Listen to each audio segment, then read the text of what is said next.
A few moments later. Hi guys! Welcome sa aking channel at may kayo bago pa lang sa aking YouTube channel. Ikaw ay mag-subscribe na and click the bell sa aking mga videos. And for today's video guys, tayo ay mag-update sa war natin. Last day, ayan. Napakita ko sa inyo yung war guys. At ayan na nga, tayo ay victory. Ayan, against. Hindi ko siya mabasa. So, ayan, papakita ko sa inyo kung ano ang nangyari. Search natin yung map. At, ayan nga, guys.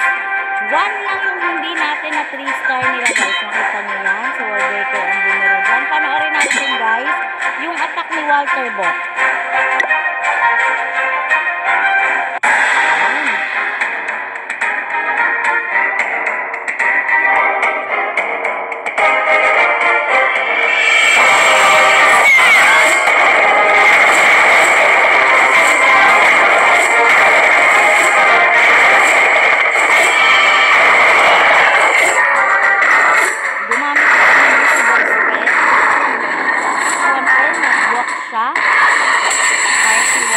Aalagaan niya yan guys.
Back natin. Tingnan pa natin yung attack ni Demi. Check natin. Ako, tingin ko kay BK. Kitang-kita pa ang kanyang donation sa akin. Check natin guys yung attack ni Demi. My team. Thank you, Mako. Demi ay umatak sa number 10. Check natin guys yung attack ni Demi kung anong tricks yung gamit niya. I-play natin. Ganun pa rin. Dragon, Lava Loons, Blink po.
sticker sa kanyang mirror. Ayan guys, replay natin. TH17, laban sa TH17.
Ayan, kita nyo naman guys, 59-58, lamang lang tayo ng isa against, ayan, 20, level 20 clan yan guys ha, ang lakas niyan. 1 lang hindi natin natibag guys, kasi ang lupit din. Take 17 yan. So back lang natin. At ayun na nga guys, update ko na lang uli kayo sa susunod nating upload. Magkita-kita ulit tayo sa susunod na vlog. Bye everyone!